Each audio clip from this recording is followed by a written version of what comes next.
Okay, we're going to call this meeting to order. Can I have a mover and a seconder, please? Richie Coghlan. That the regular meeting of the Council of Township of Springwater of October 4th, 2017 come to order at 6:30 p.m. All those in favor? Carried.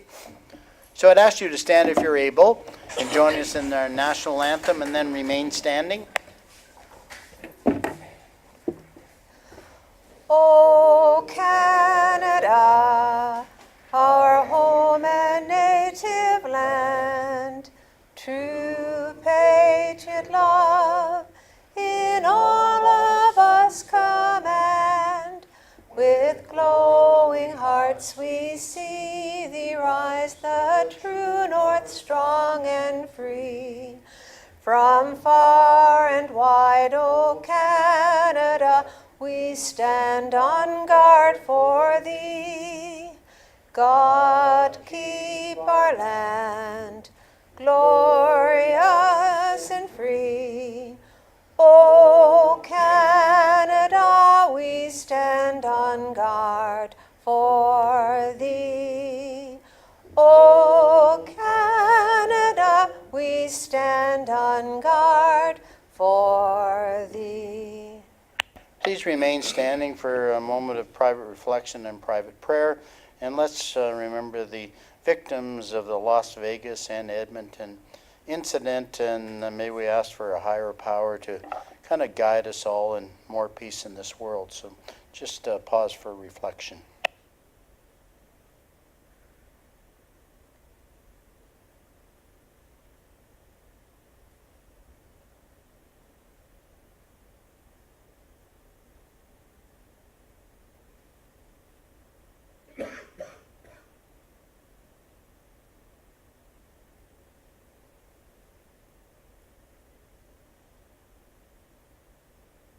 Thank you. Please be seated.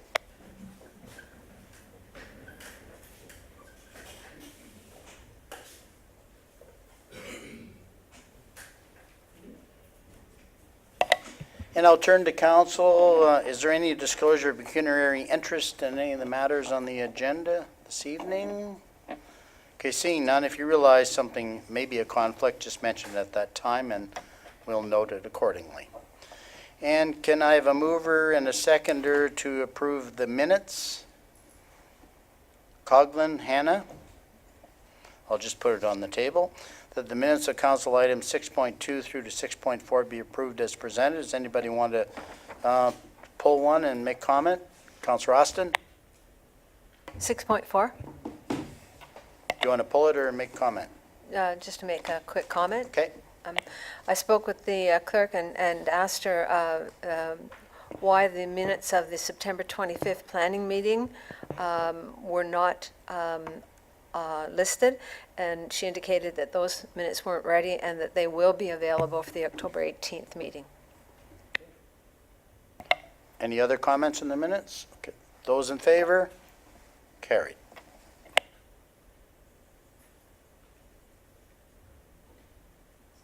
Moving on to minutes of boards, committees, and organizations. Can I have a mover and a seconder? Hannah and Coghlan, to get it on the table. That the minutes of boards, committees, and other organizations items 6.6 through to 6.9 be received as information. Does anybody want to speak to any of those? Seeing none, all those in favor? Carried.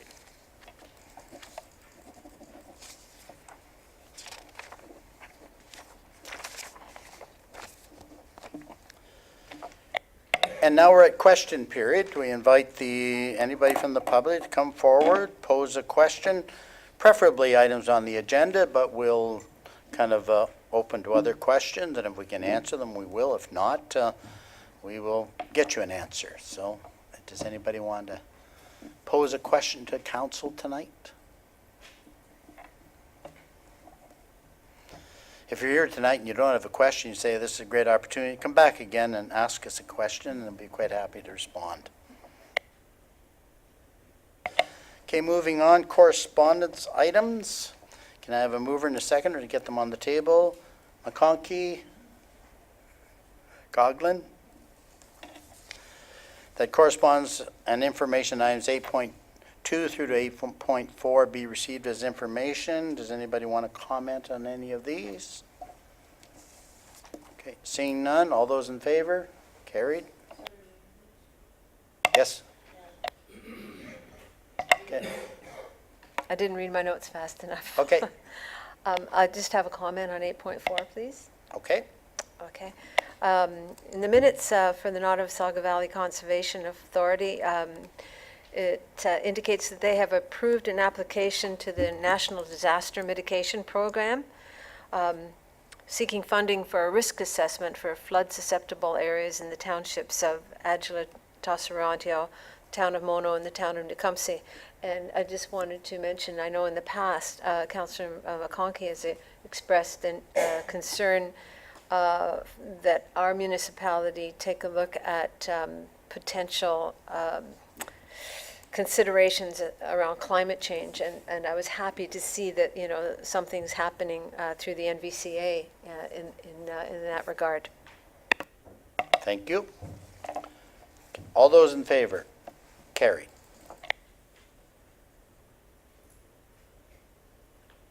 Now we'll move on to action reports, and we first up is a boundary adjustment, so we can have a mover and a seconder. And this is up in the Orr Lake area. Coghlan. Someone else, please. Alan. That the report from the deputy clerk regarding boundary adjustment for 2354 North Orr Lake Road dated October 4th, 2017 be received. That staff be directed to convey Part 2 of the draft plan of survey dated August 23rd, 2017 of 2354 North Orr Lake Road for the amount of $1 Canadian plus legal costs, and that a bylaw be executed to remove the municipal heritage designation from Part 2 of the draft plan of survey dated August 23rd, 2017 of 2354 North Orr Lake Road. Questions on this? Okay, seeing none, all those in favor? Carried.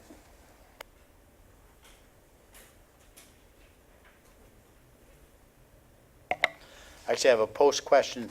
I know it says legal in that, but is there a new survey that someone pays for? Maybe Madam Clerk. Yes, there was a new survey and it was paid for by the landowners. Okay, thank you. And our action report, official plan review. And I need a mover and a seconder to get this on the table. Alan Ritchie, just so you know what we're talking about. That the report from the Director of Planning Services regarding Springwater official plan review and growth management strategy budget update dated October 4th, 2017 be received. That additional funds with an upset limit in the amount of $10,000 be authorized. I'll turn for questions, and then maybe we can go to Director Spagnuol for any comments. Does anybody have any questions on this? Councillor McConkey. I might be forgetting these days, but I was just wondering if I don't remember seeing the draft discussion paper and the draft growth management strategy and the GIS official plan designation layers, but it says it's being completed, so maybe I just need to either get a binder on that and follow up on that. Director Spagnuol. Thank you, Mayor French. Through you to Councillor McConkey. Those are referenced in the report as draft documents because the staff was working on them internally. So the drafts have been prepared. It was a matter of trying to work through the documents to try to revise them so that they reflected some of the growth change or some of the changes that were made through the growth plan. Staff anticipates the release of those documents to council once they're in a form that is acceptable and once they've been updated to reflect the changes to the growth plan. So they have been drafted. They're just being reviewed and being finalized to the point and to get ready for internal review, which would also include council. Follow up? Yes. So is the budget then just $10,000 to take these documents and finalize them? Director Spagnuol. Thank you, Mayor French. Through you to Councillor McConkey. The $10,000 would be to finalize those documents and carry forward with the rest of the process to get them to a point where they are adopted and endorsed by council. So that includes the Section 26 public meeting, that includes additional meetings with the county, that includes a meeting with council, and that includes the additional reviews and edits that'll have to go into those reports. So it's to finalize phase one of the official plan review process. Councillor Hanna? Thank you, Mayor French. When I first read this, I got the impression, well, Triple M, that's the group I think that did our CIP plan. And it looks to me, the way I read it, and I think others would interpret it this way, that there might have been a contract in the beginning, and now they're coming back because they're doing something that's above what was in the contract and want an extra $10,000, or did they just misinterpret the original contract and now are holding us up for an extra $10,000? Director Spagno? Thank you, Mayor French, through you to Councillor Hanna. The purpose of the request was a recognition that there's additional work that has to be completed because of the changes to the growth plan. There's additional reviews that have to go in, for example, the agricultural mapping, the natural heritage mapping that was actually brought forward for council's consideration last council meeting. And there's also additional meetings that'll have to go on as part of that review. So what this is doing is building in additional budgets so that those meetings can occur and so that the rest of the work can be completed as per the RFP that was considered back in, I guess would be 2016. Thank you. How much was the original contract for this? Director Spagno? Thank you, Mayor French. Through you to Councillor Hanna, it's $62,453.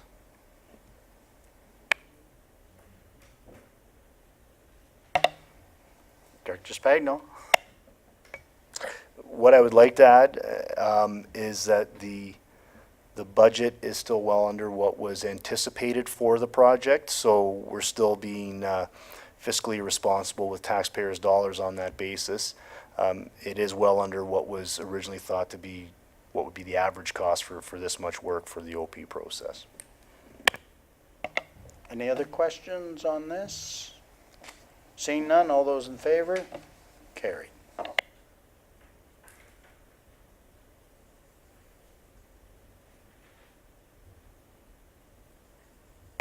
Okay, now the action report on the electronic voting. Mover and a seconder, please. Alan and Austin. That the report from the clerk regarding award of contract RFP-CD-01-2017 electronic voting for municipal elections, alternative internet, phone, and in-person dated October 4th, 2017 be received. That Dominion Voting Systems being the preferred proponent and meeting the terms and conditions of RFP-CD-01-2017 be awarded the contract for the operation of alternative voting services for the 2018 municipal election in the amount of $61,021 exclusive of HST.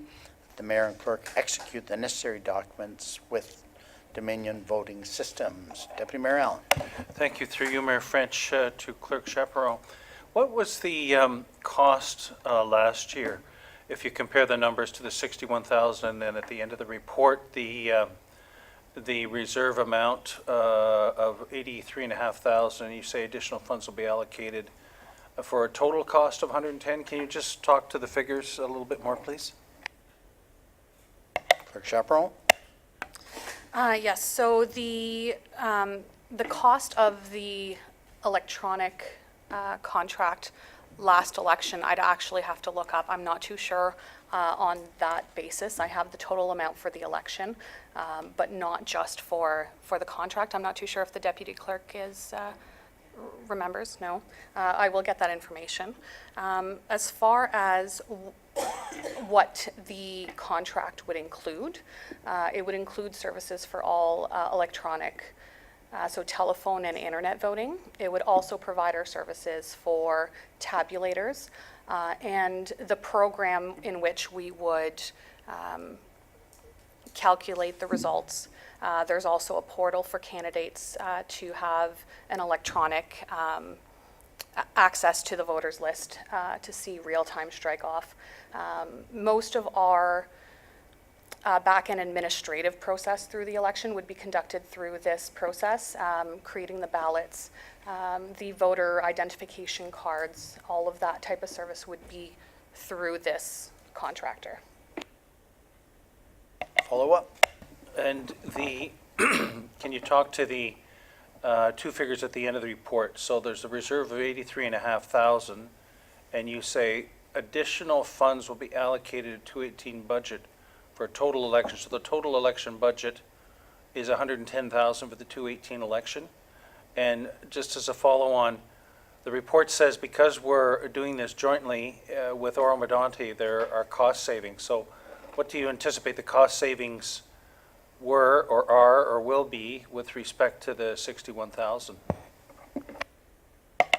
Clerk Chaperone? The 61,000 is the cost for the contract.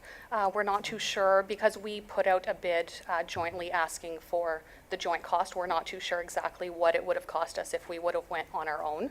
But there is cost savings when it comes to training. That would be the biggest cost center, is having training joint with another township, and also is the support throughout the advance vote and the election day, as somebody from the company would be in the area, and we would be having joint costs with Oro-Medonte for that portion. Thank you. I guess, Councillor Hanna. Thank you. I guess the assumption would be that Oro-Medonte would be paying the same amount of money as we are, and I assume that would be accurate, because I know you would negotiate that, I would trust. I was just curious why we would not try to attempt to do a county-wide agreement with all the municipalities and get a bigger cost savings, unless we're the only two municipalities that are going to electronic voting. Clerk Chaperone? Oro-Medonte wouldn't be paying the same amount. It's based on eligible electors, so their total cost is higher. They have a higher number of electors.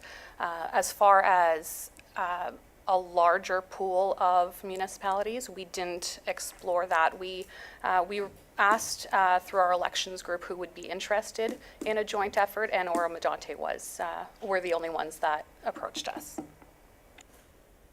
Follow up? Yeah, if I may, so can I assume from that then that we're the only two municipalities in Simcoe County that are doing electronic voting? Clerk Chaperone? No, there are others. Maybe I could suggest the mayor and deputy mayor to explore this with the county. Yeah, I don't think you'll ever end up with a county agreement, because there's a number of municipalities. As a matter of fact, I understand even in Oro-Medonte was, I'm not sure it was a unanimous vote to support the electronic voting. There's, I think, a number of municipalities that may not want to still do this. So, I mean, that's entirely up to them. And maybe I'll go to the deputy clerk. Sorry, I just wanted to follow up with Councillor Hanna through your mayor. We're the only municipality, along with Oro-Medonte, that is running a Union of the Bank. Yes, Deputy Clerk, yeah, if we can use a microphone, that would probably help, so it's on the record for those watching us at home. Sorry, through your worship, to Councillor Hanna. Us, along with the Township of Oro-Medonte, we're the only two municipalities in the entire county that are running tabulator, phone, and internet phone voting. So for us to do a joint using all three of those methods, we're the only ones that are doing all three. Mm-hmm. Yeah, I think that's a point. Actually, some of them do not do any ballots. Some of them are only electronic, so thank you for that clarification. Any other questions on that? Councillor Austin? Thank you, Mayor French, through you to the Clerk Chaperone. Is this the same company that we used in the last election in 2014? Clerk Chaperone? No, it is not. They were provided the opportunity to bid, but only two companies bid, which was not one of the companies from last election. Follow up? So whether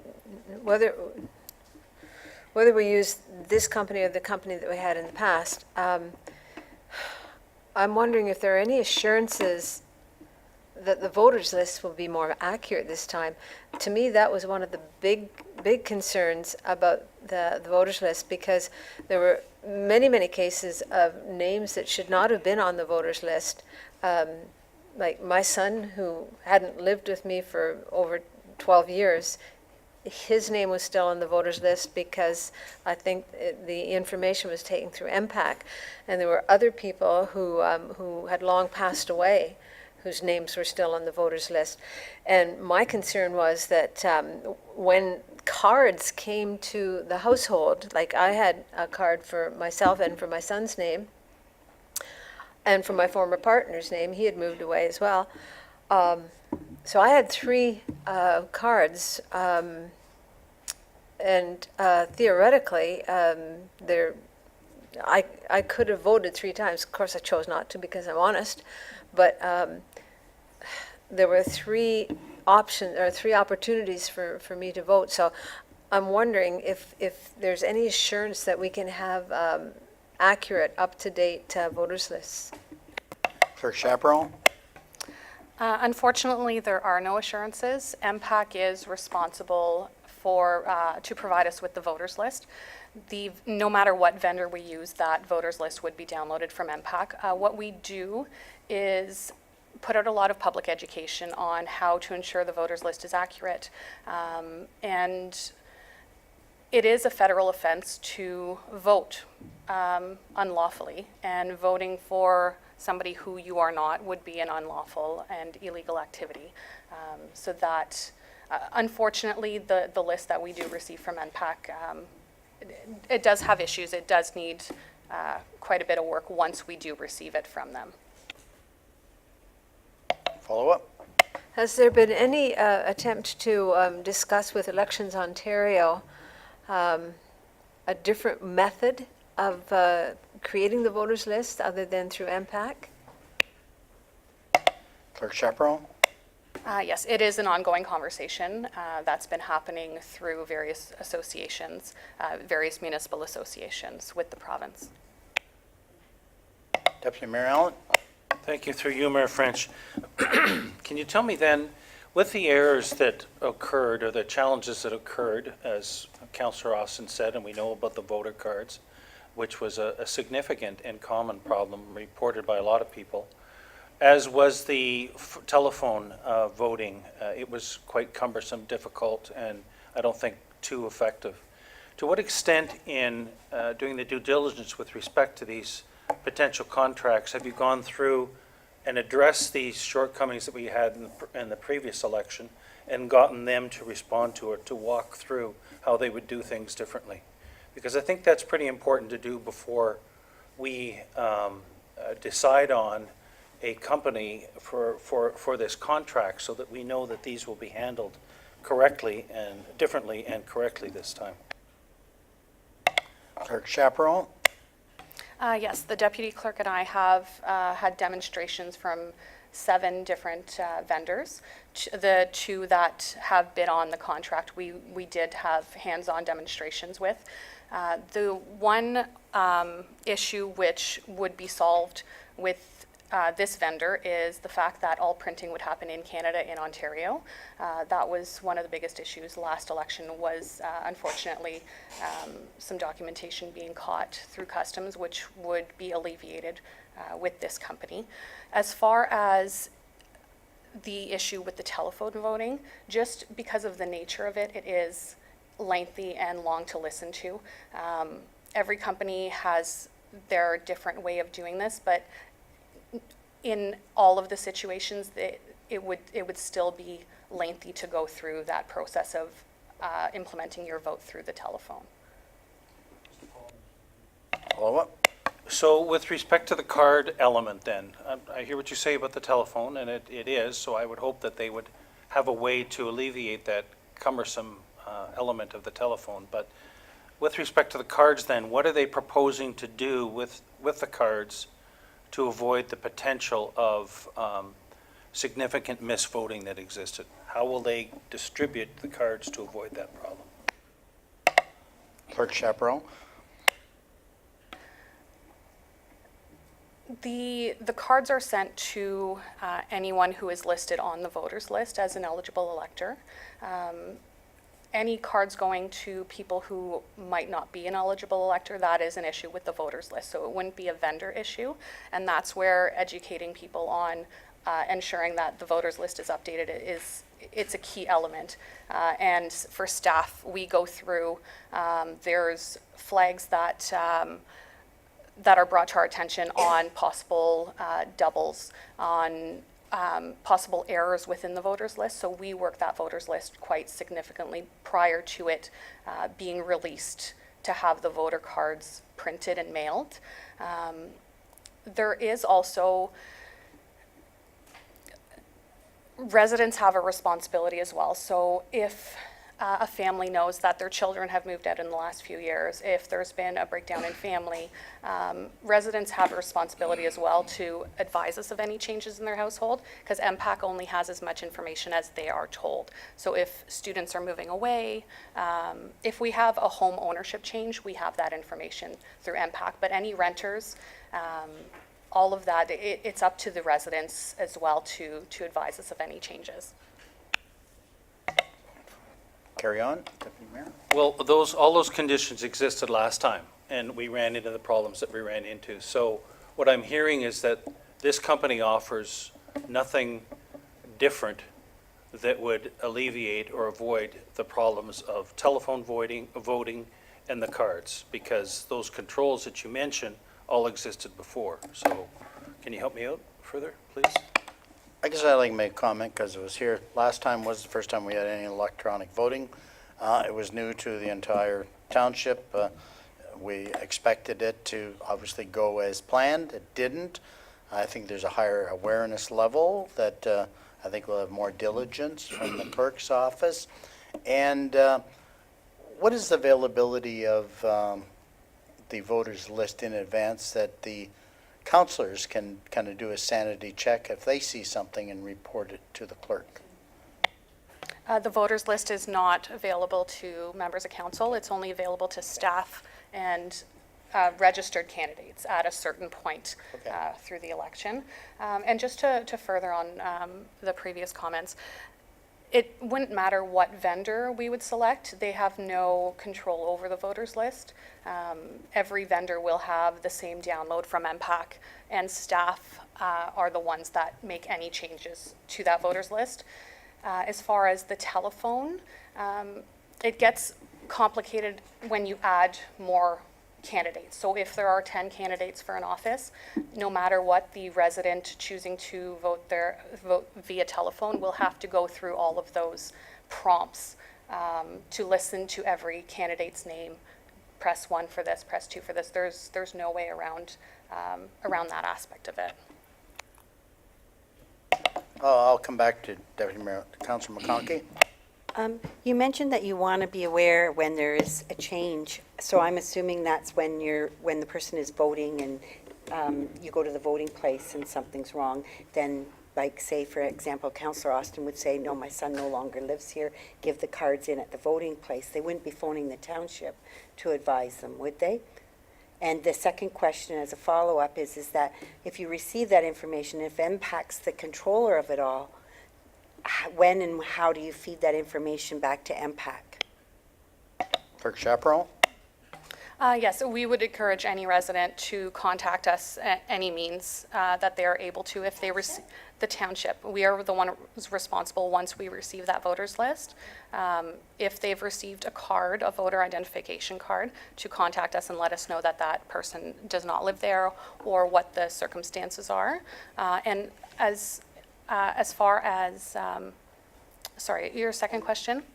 How do the updates occur? Because, and I guess to follow up with that is if we realized there was a lot of errors last time, what percentage did you report to MPAC, or did you have a lot to go back from last year to MPAC? So I'm assuming that we are the ones who update the list, give it to MPAC, and so we are in control, and we should have a better list this year just as a result of that if we did our job. Clerk Chaparral. We are regulated to provide our voters list with all of the changes back to MPAC within a certain amount of time after the election. It's within the month after the election takes place. So every municipality provides that information back to MPAC. There's also a tool through MPAC that should be released early spring called Voter Lookup. So and we will be pushing that through education to our residents, where people can go to the MPAC website themselves and check to see if they are on the voters list. They can check the household to see exactly who is listed, and through that way can also advise whether there are mistakes, and that would be before we even would receive the voters list in July or August of 2018. Okay, Deputy Mayor Allen? Has there ever been any discussion or consideration to have voter cards here? And I realize could be cumbersome and counter to what it's trying to achieve, but for security purposes, have the voter cards here and require people, if they're interested in voting, that matter, come and pick them up? Clerk Chaparro? To be honest, it hasn't been considered, but that would greatly reduce our voter turnout. Councillor Ritchie? Thank you, Mayor French. I have a couple of questions. The first one, I know in the last election, and no disrespect to our former clerk, but he had some problems there, whatever was mailed out, I'm assuming it's the cards, in regards to the post office, and the timing that it went out, and maybe our deputy clerk could talk to that. So I would hope maybe this time around, maybe they could check that out a little better and get it out so that there's not the confusion that we seen last time. So that's one thing. And the second thing I'd like to mention is I'm assuming that this amount of money that they're talking about, they must already have it figured out as to the number of polling stations that's going to be in the municipality. And I was wondering if the clerk could maybe just tell us where all these polling stations are going to be, because that's very important. Clerk Chaparro? On your first question, the delay that was seen in last year's election, it was actually the voter cards getting caught at customs because the printing happened in the States, but that would be alleviated this election because printing would happen it's actually, I believe, in Mississauga. And as far as voting locations, there would be the Administration Center, a location in Elmvale, and I believe the third one would be Minising. We are looking at potentially a Hillsdale location. We're having issues with an accessible building for that location, but we're still working that out to see if we can add that fourth location. Follow up? Thank you, Mayor French. I'm glad you've mentioned Hillsdale. There's a big population out there, and I heard it a lot in the last election, and I'm sure whoever runs in the next election is going to hear it again. But we've, in tandem and in kind, done a lot of work with the school board, and I'm wondering if the gymnasium would be the perfect spot for that, in order to have access and easy accessibility to get in and out. So that would be the first place to start right there. So, and have it there is very important. My thoughts, anyways. Okay, any other quick? Oh, Deputy Clerk? Sorry, through your worship, to Councillor Ritchie. The school itself doesn't actually meet the full accessibility standards that are required through the Ontario Elections Act. The only level entrance that would be accessible from a ramp standpoint is actually located at the gymnasium entrance that is at the back of the building. So in order to accommodate that, we would have to potentially have election workers standing outside for the entire duration of all the polling days to direct people to the back, because then someone with a visual impairment would be able to locate that door. But yeah, I assume, I'll go to the clerk and deputy clerk, you'll come back with a final decision on that soon, because I agree with Councillor Ritchie, and I think I'm the one that brought it up with the clerk. I think because of the population, we should have something in Hillsdale, because if it's a crappy October evening with rain and sleet and that, they may not come to a polling station. And yes, I know they have internet and phone available, but some people still don't feel comfortable with that. So I do think since we're great at accessibility, I think we have to make polling stations accessible in both aspects of it. Any other questions? Those good questions and comments? Okay. All those in favor? Carried.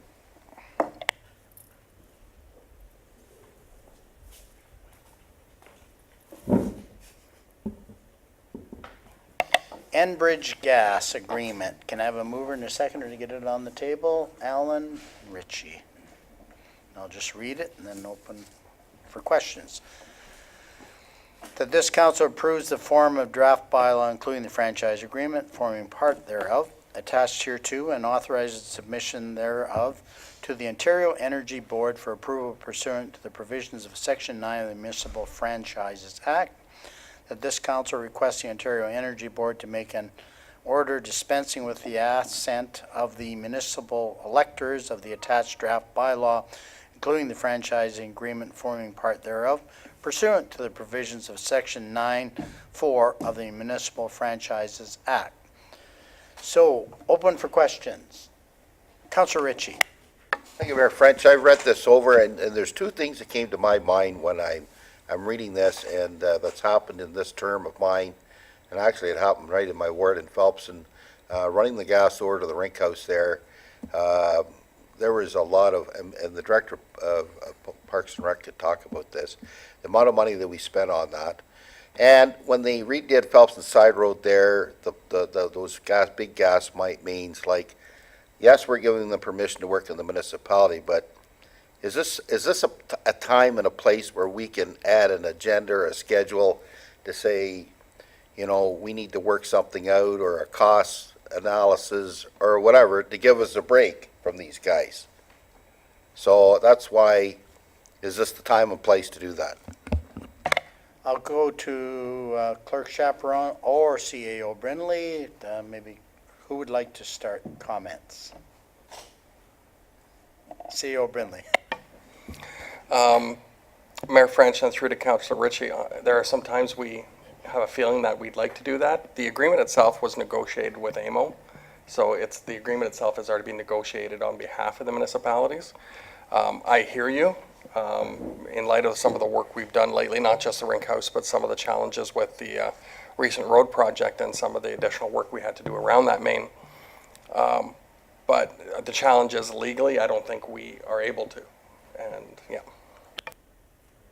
Yeah, and I think that comment, but, you know, AMO, probably if we go back, they did a lot of work of improving it, still not perfect, but the municipalities of AMO agreed that, okay, this is a better approach, and I guess we inch forward.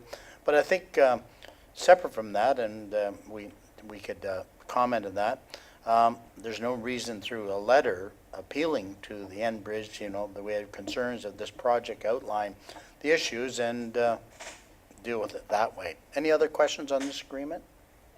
CAO Brindley. My apologies, Mayor.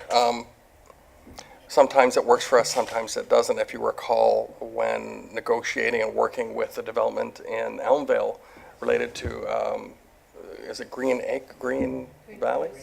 Green Meadows, sorry, my apologies. They were instrumental and very helpful of actually, you know, cutting hundreds of thousands of dollars off that project. So in some cases we don't win, in other cases we do, based on the agreement that we have in place. So there's an example where the relationship with Enbridge did help us move forward on a project. Any other questions? Councillor Hanna. Thank you. Clause 12 talks about 35%, 65% costs for relocating the piping, if it's a road repair, road realignment, and so on. Is that the standard throughout all municipalities, or is this just something that we've negotiated? Clerk Chaperon. Yes, this is a standard agreement for all municipalities in Ontario, and the approval authority is actually the Ontario Energy Board, so it's not up to council or even Enbridge or other utility providers. All approvals end up being at the Ontario Energy Board. Okay, any other questions? All those in favor? Carried.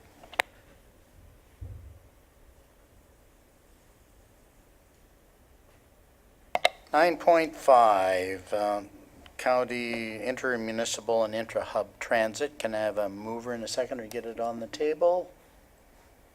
Hanna and Coghlan. That the report from the Chief Administrative Officer regarding the County of Simcoe intermunicipal and intra-hub transit dated October 4th, 2017 be received. That in accordance with Section 189 of the Municipal Act, the Township of Springwater does hereby consent to the adoption of a bylaw by the County of Simcoe for the operation of a transportation system.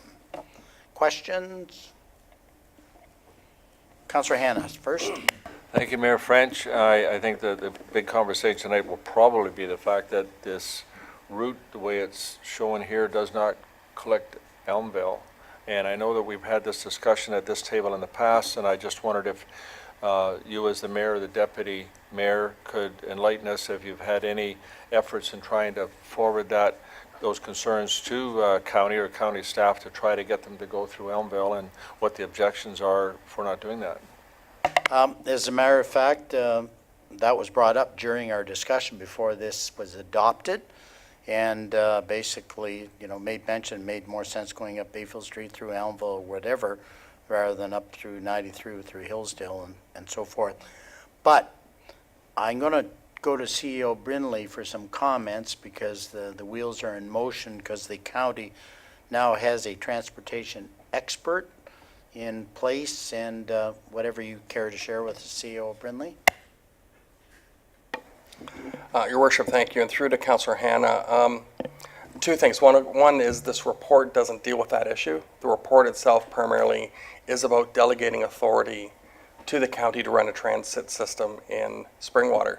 Currently, that power resides with the municipality. This is essentially allowing them to operate that system. That said, the first phase of the proposal actually doesn't impact that route, the 2017 budget. But as part of the 2018 budget, the mayor and I happen to be privy to a meeting with the city of Barrie in terms of just doing some broad discussion at a very high level about starting discussions on anything from locations to fare, how fare systems work and things like that. And I know that the issue of location is still something that the county is working on. And we've had discussions, Mayor and I, with the county on the A or B route as it relates to that, and we're hoping to have some information to council sometime soon about where that lands. They are listening to us. I'll say that. Councillor Coghlan. Thank you, Mayor French, and maybe through you, either to you or to CAO Brindley. On the first map where it shows it going through Elmville, and then on the second map it shows the inter-municipal routes. So the route number 2 that bypasses Elmville, and then there's route number 1 that goes up to Hillsdale. Is it the first, when you said the 2018 plan, is it the first one or the second one? The first map or the second map? I don't have the map here, but CEO Brindley's digging. I know the first, because it is going to be phased in, the first route that was somewhat approved when we did the master plan was actually up through the Hillsdale rather than going up through Elmville first. Elmville would come on later in that. There's a phasing of the routes coming in. Follow up? Thank you. So this map here, and it does say at the top the short term. So is there any way to understand what their long-term plan is so that we can provide comment? Because the first map that they have given us and the second map, you're right, it does go up through Hillsdale, but then it goes into Midhurst, cuts across 26 and goes in, it cuts Elmville right out. So there's no identification of Elmville being provided to us this evening. And I guess I'll go back to CEO Brindley's point. I think there's going to be a lot of discussions on this at some point, and the county is going through the exercise. But one of the things to realize that we have to designate transportation to them before they can even proceed because of a number of acts. And I think they're in a learning exercise too. CEO Brindley, do you have any comment? Thank you, Mr. I'm trying to go through the document again, but I'll say that as it stands, as I said, from 217, it's not the route that we're talking about, either the A or B that are proposed that would deal with more Springwater. They're looking at, I think it was the Barrie to Orillia route as part of the 2017. The A and B, as I said, are very much a topic of discussion with their new transportation coordinator, and they are looking hard at which route provides the most ridership and which one's best from the standpoint of servicing the linkage to Barrie as well. And I don't have an answer for you specifically because I haven't made a decision yet. Their preference at first was for the other side, but I know that talking with them over the last couple of weeks, the coordinator's seeing a lot of logic in the other route, the one that goes through Elmvale. They just, until the 2018 budgets are discussed, I think you'll see it as part of, you'll probably see a decision as part of that process, but not until as part of that process. Yeah, if you check on page, what page is this of the report? It shows the Route 1, and again, they're all going to be phased in, and they're doing it in different time frames. And I think there's, I'm not sure if this report shows the time frame because we did discuss it at the county meeting in quite some detail. But as I think CEO Brindley mentioned, that is not what we're approving or even commenting on yet. That's the kind of the overall start, and we've asked them to make sure that we're considered because there's some needs that we have in our community that didn't appear to be addressed on the shorter term. Yeah. Deputy Mayor Allen? Thank you, Mayor French, through you to CAO Brindley. So with what we are being asked to approve tonight, how much input do you feel we will have from a Springwater perspective going forward in this exercise? CEO Brindley? Through the mayor to the deputy mayor, I think we'll have both at you sitting at the county table. I think you'll have input. And based on the discussions the mayor and I have had, I think we're going to have a lot of input on these routes. There's a number of maps in this report, and that's why it took me a second to just remember them, is the route itself that we're talking about is a 1 to 5 year route originally scheduled. But what we're hearing is that it's part of they're considering it as part of the 2018 budget. But we're going to find that detailed information as part of that exercise, and that's something I need probably from our standpoint. And I was planning on giving an update report to council next meeting, and perhaps we can, through that report, emphasize the importance of the Elmvale route. And at the same time, I expect at the county table, I hope the two of you can advocate. But I can prepare a report. I was going to prepare a report anyways to give council an update on some of the discussions we're at a high level, what we've been having with the city of Barrie. And what I can do is part of that report discuss the B route, which I know that originally the preference was for A, but I can talk about advocating for that, and a resolution from council really advocating for that if council wishes at that time. Councilor McConkey? Yeah, that's what I'm sort of hearing from this is like we're approving a bylaw that sort of talks about their intra-hub and their transit, and they've got different things. I think that it's appropriate this evening that we have a motion that goes to county council that we approve the bylaw on the premises that Elmvale will be included within the next 5 years.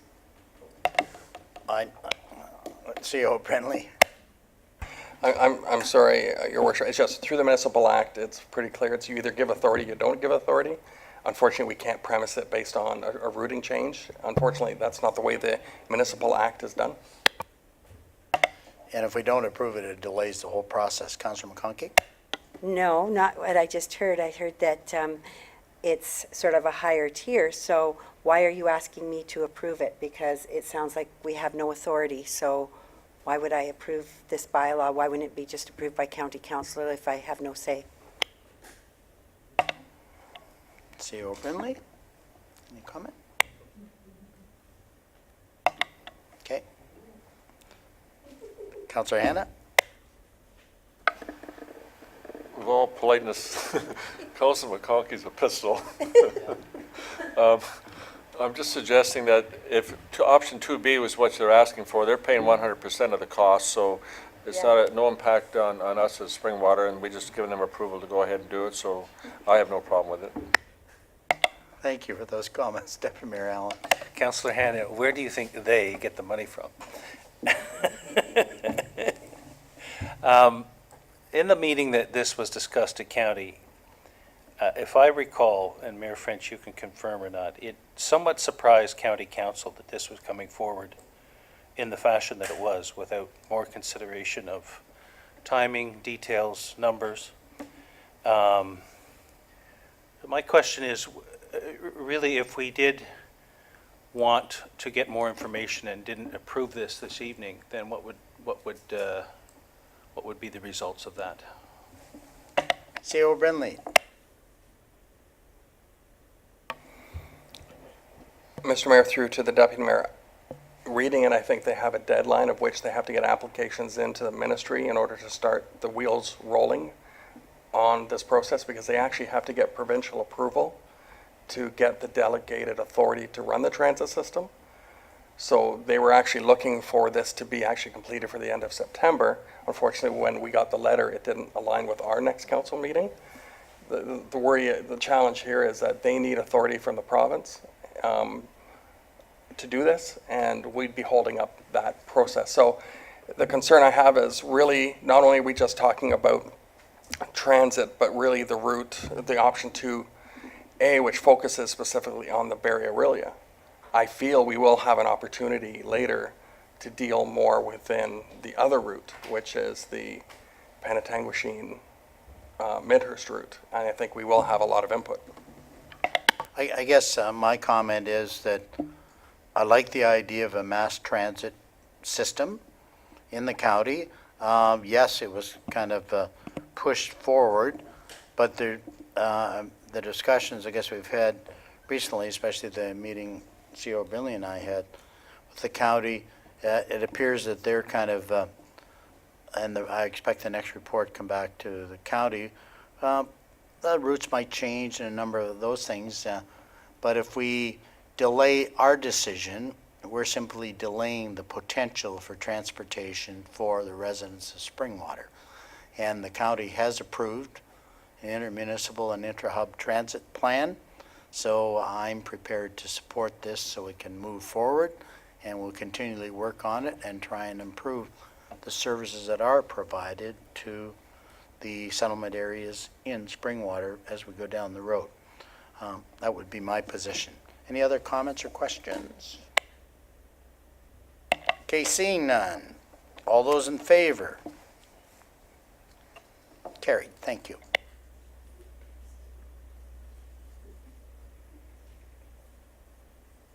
Let's go on to some more exciting stuff, fuel and oil. Can I have a mover and a seconder? Councillor Ritchie, Councillor Coghlan. That the report from the operations technician regarding fuel and lubricant supply dated October 4th, 2017 be received, that a 2-year contract be awarded to UPI Energy FS for the supply of fuels, and that a 2-year contract be awarded to Mays Martin Limited for the supply of lubricants. Questions on this? Councillor Austin. Thank you, Mayor French. Through you to the Director of Public Works, I assume, or whoever can answer it. There's a significant difference between the two bidders for the lubricants, and it appears to be that the reason is that the lower bidder did not include an addendum. Can you tell me what an addendum is? Director Coleman. Thank you, Mayor French. An addendum is a piece of information that goes out after the original tender is released. Quite often it's stemmed by comments or questions from the bidders asking for clarification on certain items or certain requirements under the contract.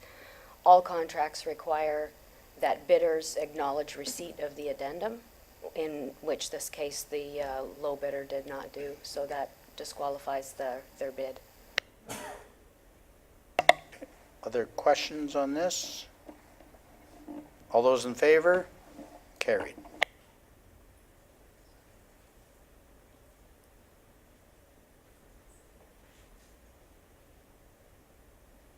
Okay, road naming, mover and a seconder.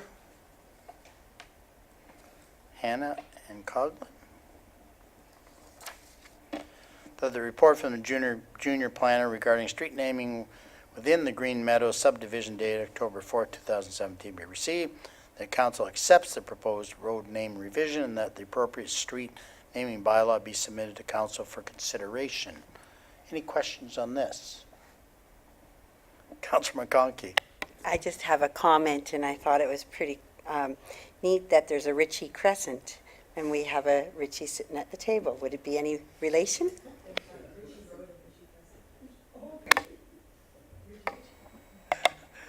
Yes, Councillor Ritchie.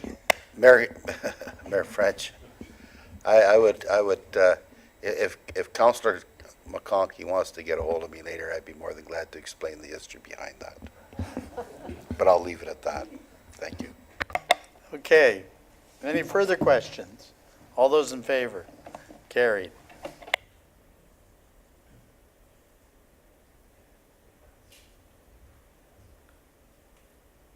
Okay, a drainage loan, can I have a mover and a seconder?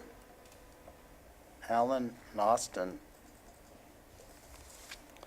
To the report from the Accounts Payable Coordinator regarding the tile drain loan application under the Tile Drainage Act dated October 4th, 2017 be received.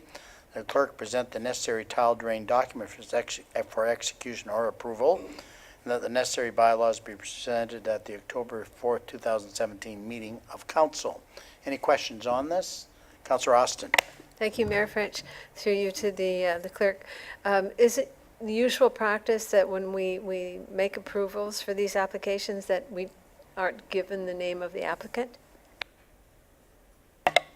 Clerk Chaparral. Yes, I believe so. Councillor Ritchie. Thank you, Mayor French. I support this 110%. It's a great program. It's been around for a long time. It's helped a lot of farmers. My question, I think it might be directed to the Director of Finance, is what's this, is there a ceiling, a total amount that you can apply for? Like if you were buying a farm and you had to tile drain the whole thing and the bill was $120,000, could you apply for that? But my question is there a ceiling to this? That's my question. Director Schmidt. Through you, Mr. Mayor, to Councilor Ritchie, yes, there is a ceiling. I'd have to double check. I believe it's around $50,000 and or it's a percentage of the total cost of the project. But I believe the ceiling is a max 50, I believe, but I can double check for you on that. Mayor French, I believe it's, the program will pay up to 75% and the recipient has to put up 25%. Because I was on the website there reading it, but great program. I support it 100%. Thank you. Clerk Chaparral. Sorry, just to clarify the information I provided before. In the report, we generally don't identify the resident, but in the bylaw, as part of one of the appendix, it does identify who the applicant is. Okay, any other questions? All those in favor? Carried.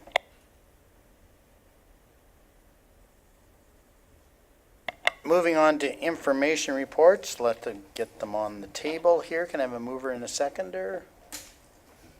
Coughlin?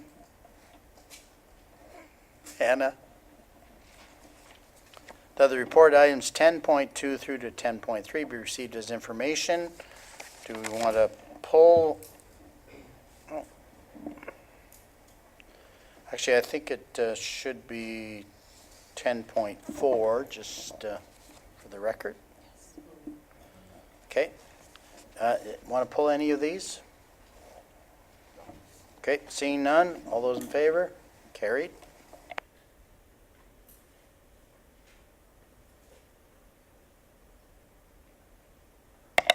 So verbal updates, official plan update, Director Spagnol. Thank you, Mayor French. This update is just to inform council that staff and the consultant working on the official plan update will be meeting with the county ministry staff on October 19th to discuss next steps for the official plan review. And that's going to formulate the process moving forward and hopefully result in a clearer idea as to where we can go with our official plan. Thank you. Economic development while you're at it. Thank you, Mayor French. Last council meeting, you had asked about the date for the business breakfast. The invitations have been sent out for a business breakfast to take place at the Vesper Hills Golf Club on November 16th, starting at 7:30 a.m. It's expected to go to 9 a.m. at the latest. Staff will be providing a presentation on the community improvement plan that was approved by council, along with the programs that are provided through that. Thank you. Councillor Austin. Could I have clarification through your French to Director Spagna? You said the invitations were sent out for the business breakfast. Is that breakfast by invitation only? Director Spagno? Thank you, Mayor French. Through you to Councillor Austin. Invitations have been sent out, but it's really a matter of people RSVPing if they want to come to the breakfast. The idea was to leave it open to residents or sort of business owners to come so as not to exclude. Say, for example, any agricultural businesses or businesses that might be focused around agriculture, but there have been invitations just set out to our general list of businesses that attended in the previous year. Okay, the reason I ask is because in today's Springwater News, there was a general ad in the Springwater Link, which indicated that, anybody who did not yet receive an invitation is still eligible to RSVP and say, yes, I'd like to come. Okay. Councillor Hannah first. Thank you, Mayor French. As probably most will know, that the city of Barrie is trying to turn part of the old high school downtown Barrie into a convention center.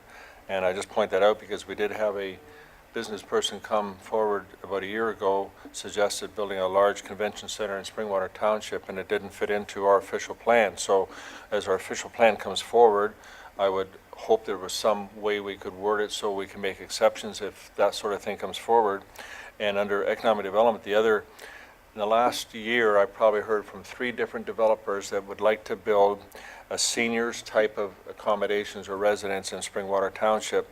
Most of them, of course, are in 2 of them are in our Greenbelt area, if you like, and they've all suggested that they would be coming to meet with our planning department, and I don't know if any of them have or not, but under economic development, I would hope there was some way we could suggest that their doors open for especially seniors development in Springwater Township, because I think that's something that we really need. Councillor McConkey. Again, on to the luncheon, I also understood that councilors could invite different business people as well.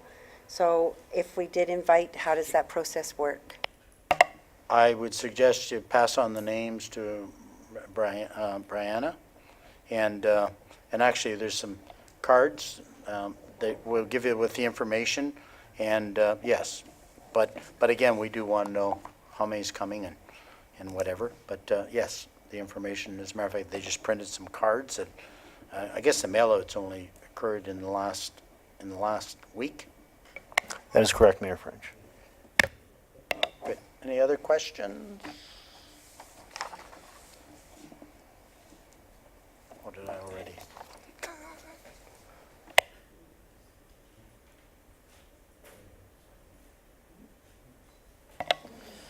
County updates.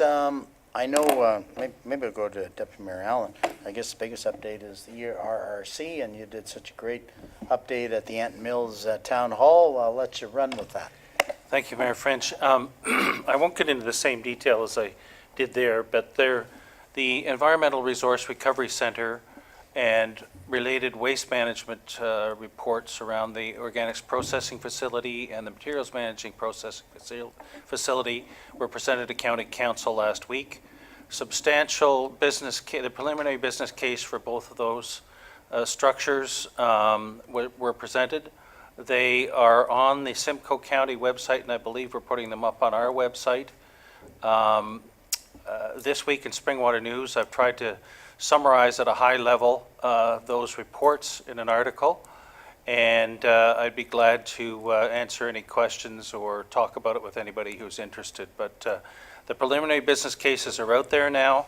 They're continuing with the process. There'll be another final business case sometime in early 2018, they tell us, and that's the update with respect to these. And I guess the only thing I'd like to add to that is, I think we expressed concern at the county meeting that, it is, the plan is going to be dramatically impacted by the Waste Free Ontario Act and the new growth plan, and but we're still seem to be rolling along at the same pace. And have a big concern about that. Yes, Deputy Mayor Allen? I just thought of a follow-on, further to the special meeting we had here in, I believe, June it was, and all of the points of discussion and questions that were presented.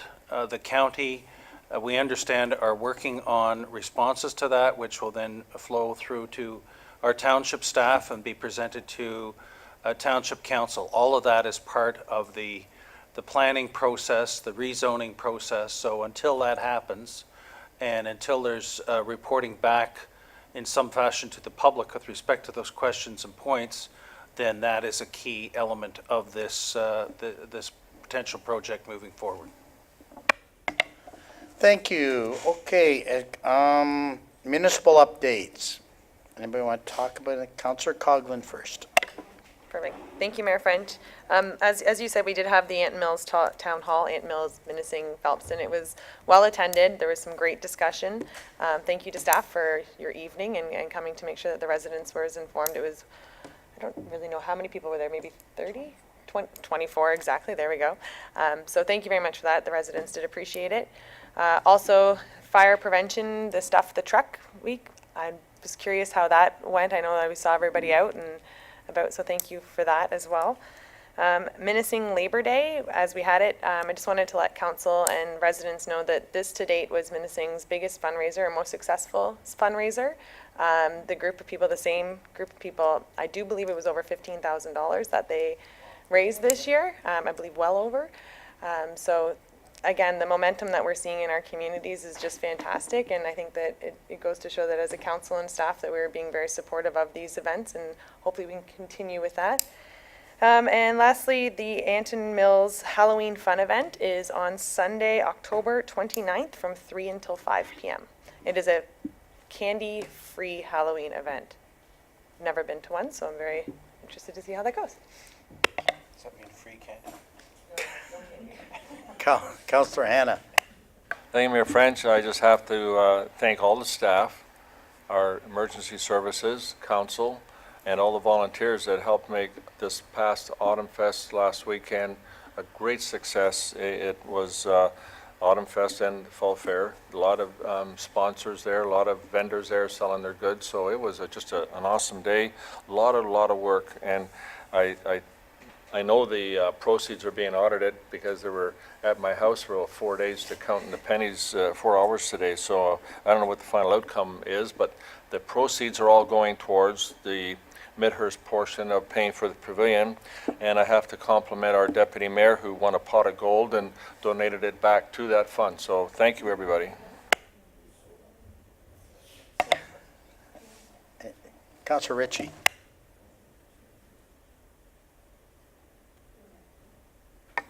Mayor French, I think we're into our second week, but they have started. The gates are up. The machines are there at the high school. They started the new addition. It's well underway.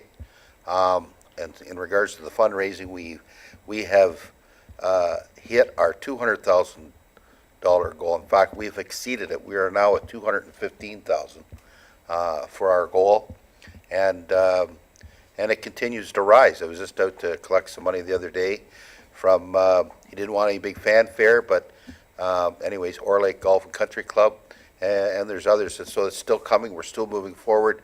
So very excited about this. I just want to share that with everybody. Thanks. Councillor Austin? Yes, two things, sorry. Well, we're having our fall fair, of course, the fall fair this weekend, and council's going to be in parade and everything like that, and we'll have a display at the, excuse me, at the arena. So that's a big event coming up this weekend. On October 20th and 21st at the Elmvale Public Library, or the Elmvale portion of the Springwater Public Library, there's going to be a heritage fair. On the Friday night, there will be a wine and cheese reception. And the next day, on the 21st, there's going to be perhaps Councillor Coghlan, or because she's on the library board, or Councillor McConkey, because it's called a heritage fair, might be able to give us more details of what kind of displays that there will be throughout the day on October 21st. Councilor, you. oh, sorry. Yeah. Did Councilor McConkey have something? No, I just had something, I'm not going to answer this. Okay, no, I thought you had your hand up. Sorry, I did have my Councilor- hand up for tell a municipal update, but I'll let this answer. Councilor Coghlan? Thank you. The Saturday portion it's much like it's a fair event. So there's going to be different stations that you go to, and it's going to have different information about different buildings and different heritage throughout the community. Just to highlight too that the library actually put together a coloring book, and it's quite phenomenal, and that will be available for sale at the Fall Fair, and it does highlight some of the locations that are going to be celebrated or highlighted at the event. So that will be available as well. Councilor McConkey? My municipal update is I'd like to thank staff, and the residents are very pleased that Stone Manor Woods did follow through, and they paved the entrance to Dobson Road. So all of the families are going to have a great Thanksgiving. It won't be like last year with the rain and the mud and everything going through. So it's a great thing, and they're all very happy. Thank you. Councilor Austin? There's one other thing that I wanted to add. Deputy Mayor Allen has been keeping a very close eye on the Economic Resource Recovery Center, and Mayor French made reference to the fact that a lot of how it rolls out is dependent on how the Waste Free Ontario Act is rolling out. So I just wanted to let council know that I've signed up for the Association of Municipalities of Ontario.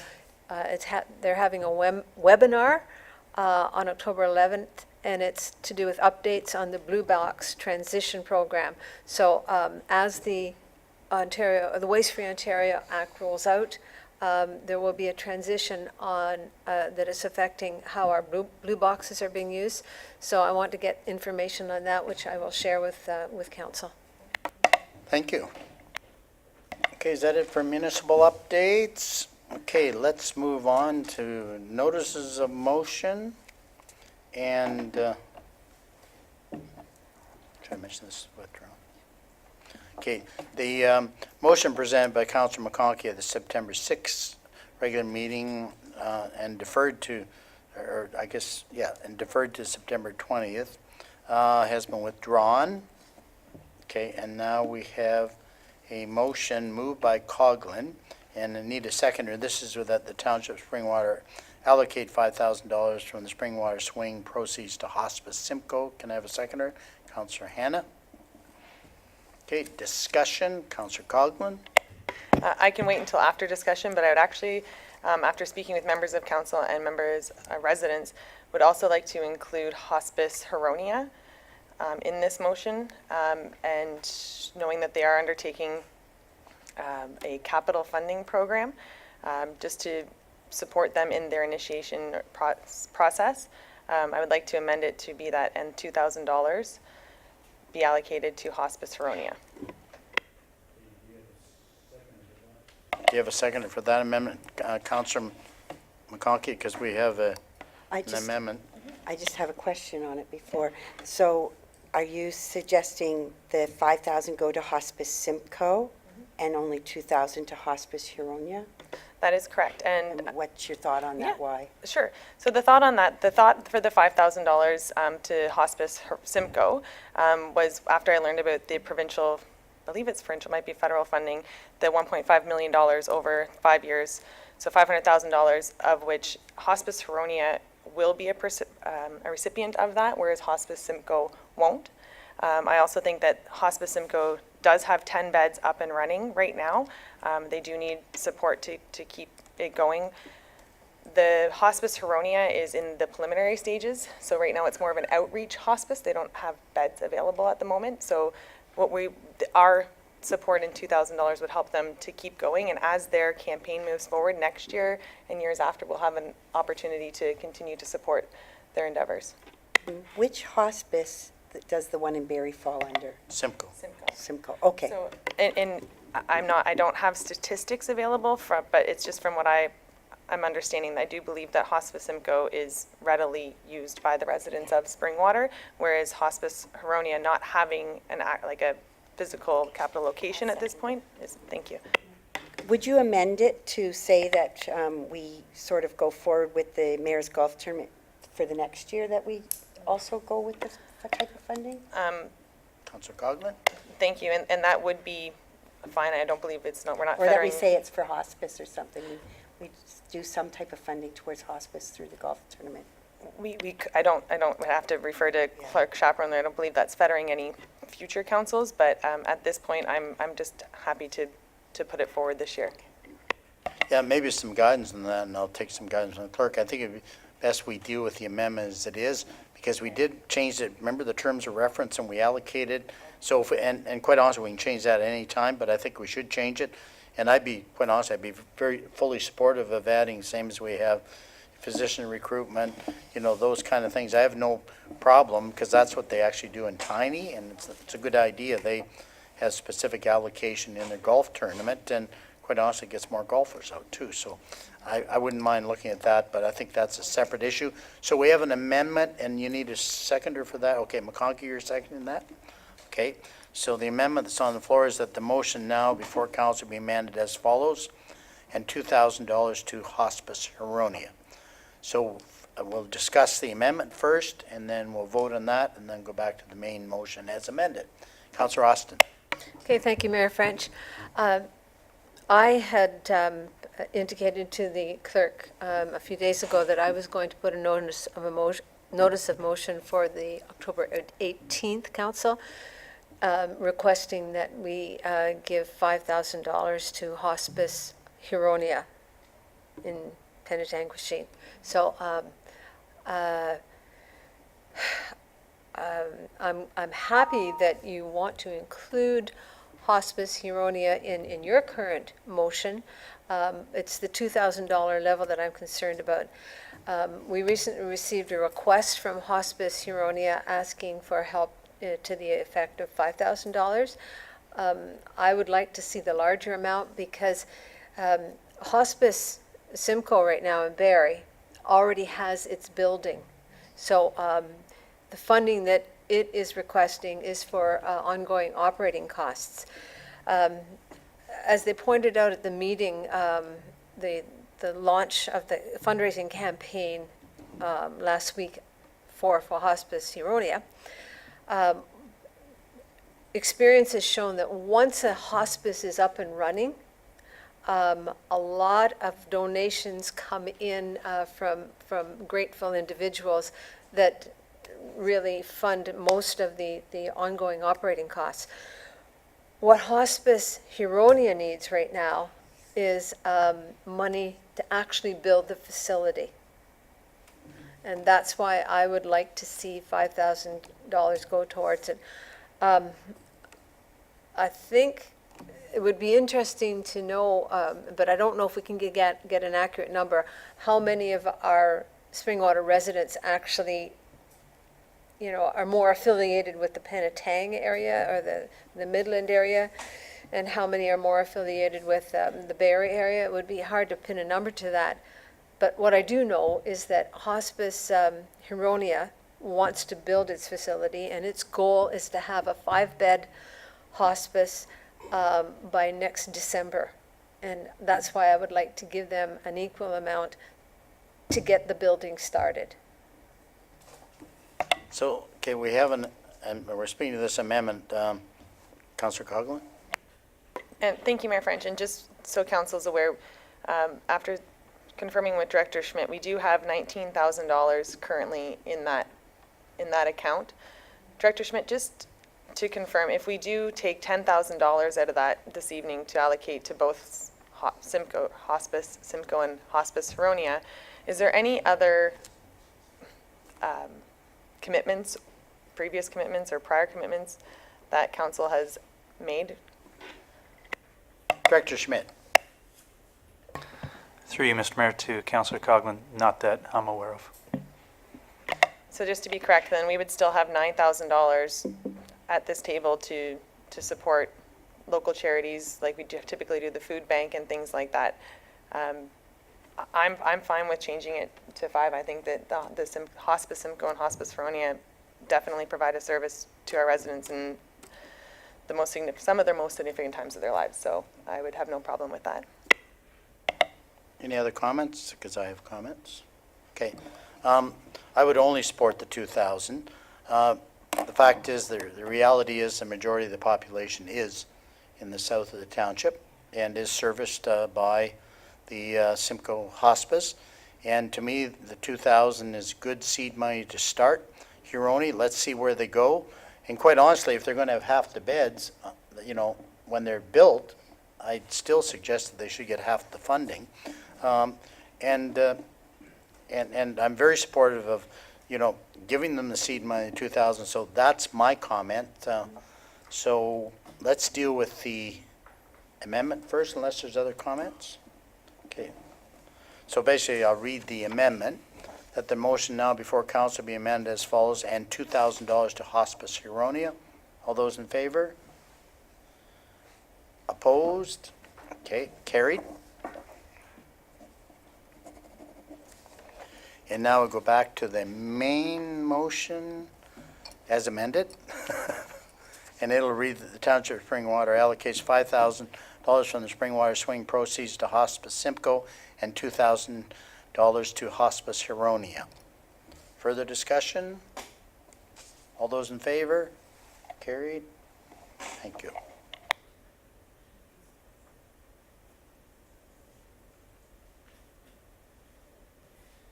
Okay, that moves on to, this is moved by Councillor Coghlan. This is a notice of motion that council directs staff to prepare a report detailing all board and committees of council, including their terms of reference, structure, legislative requirements. Can I have a seconder for that?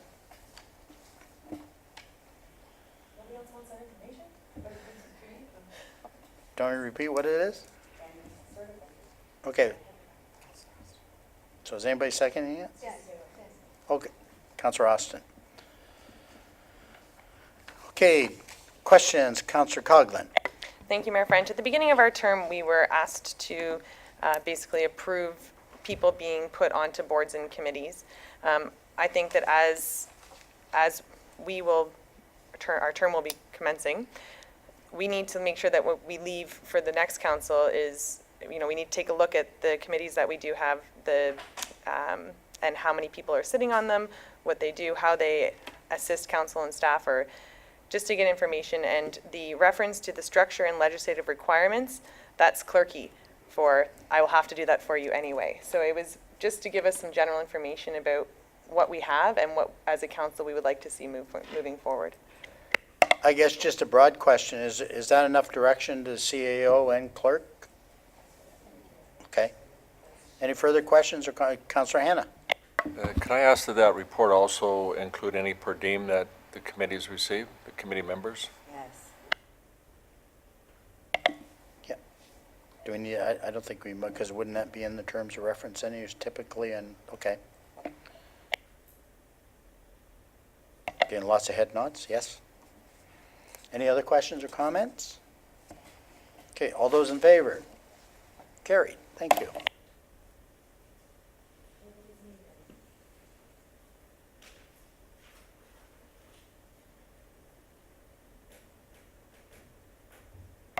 Councillor Coghlan, this one is the council directs staff to provide a detailed review of the status and intent of all reserve and reserve funds during the 2018 budget process.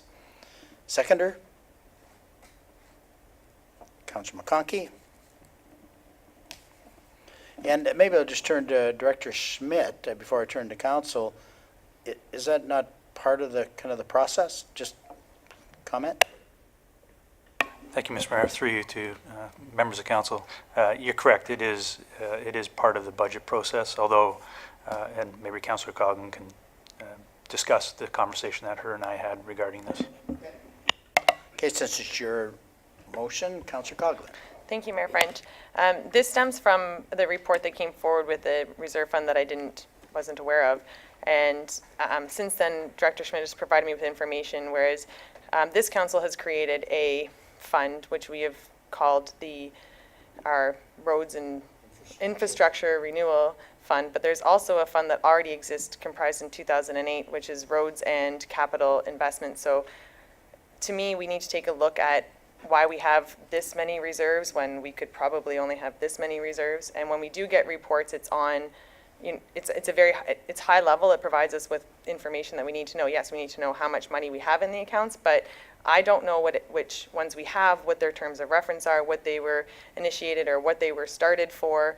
I think that for me, this is just information I would like. If the rest of council doesn't want it, that's fine. I'm sure that Director Schmidt, as he always does, will invite me in for Finance 101. So if this isn't something that the rest of council wants and we don't need a formal report, I can investigate this information on my own. Any other questions or comments? I mean, I don't have a problem, it's probably appropriate because some people, understand and others don't. So, I certainly support it. Director Schmidt? Thank you, Mr. Mayor.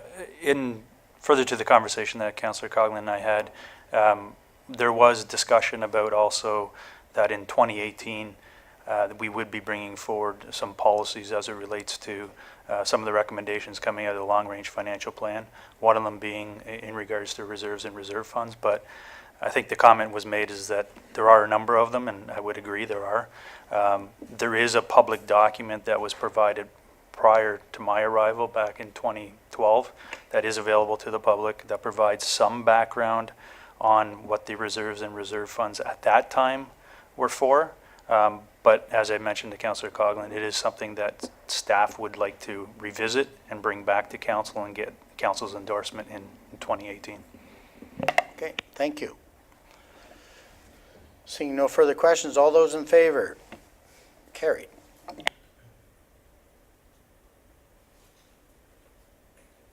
Okay, now I have a motion moved by McConkey, seconded by Hannah, that any surplus monies after payment of outstanding expenses raised prior to the adoption of the new Hall Board operational policy will be held in a special reserve for the future use of that particular hall as approved by council. Financial report will be provided when the new policy is enacted to provide each hall with a current balance, and that any funds raised for special purposes projects will continue to be held in a designated reserve that for that particular board, and the depositor shall note when monies are brought to the township for deposit. So I think it's a clarification of it. Deputy Mayor Allen. Thank you. Through you, Mayor French. To Director Schmidt, can you please tell us whether any of this is not currently being done? Director Schmidt. Thank you, Mr. Mayor. Through you to Deputy Mayor Allen. Staff is in the process of providing or conducting an analysis on the status of what we call the surplus deficits for the community halls.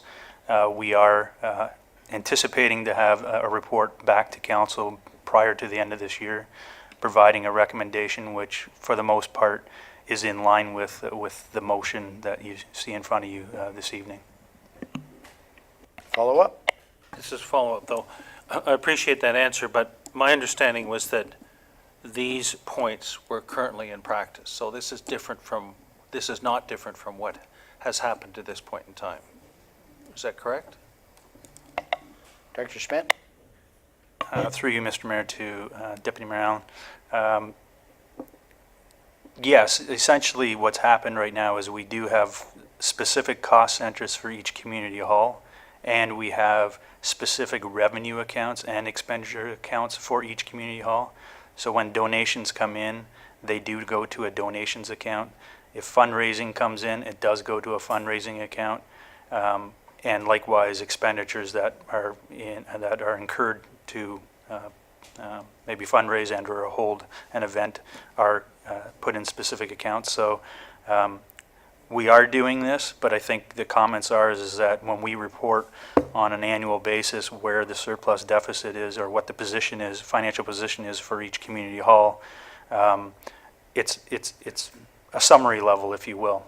And so I guess what staff is tasked with and we're working on is determining what is the surplus for each community hall, and that will be, and deficit, and how is the staff report will essentially provide a recommendation as to what staff feel should be the ongoing process, which, as I mentioned, is in line with what's in the motion here tonight. Funds raised in the past have gone towards operating the facility, to be honest with you. And that was in the current bylaw. So there is a bylaw, 2003-124, which I believe is being repealed tonight due to new governance structure. It doesn't necessarily get into a lot of the specifics, but again, that was kind of the notion over the years that I've been here anyways, is that funds raised by those community halls were going against the operating costs or assisting with the operating costs of those halls. And one of the reasons why we went down this path of transitioning is because we felt that wasn't appropriate. We felt that these community halls are the township's responsibility. We need to take on that responsibility or financial obligation, and the community halls really need to do, and what our minds are is build community and support the community and provide events for the community to get together. And they shouldn't be tasked with the financial obligation of trying to keep the lights on or keep the doors open, if you will, for a community hall. So, Councillor McConkey? Just so you do not feel that it's a redundant motion, why the motion came forward, and I can say that in listening to the Director of Finance, he did not speak about rentals. And that was the animosity that's out in the community is that there wasn't we still don't have the policy. So there was an assumption that the rental money that's in a hall board, and if a hall board had a surplus after their rentals, that rental money was just going to go towards help paying other facilities. At this point, until a policy is written, this motion speaks to keeping all monies, any surplus monies, including rentals.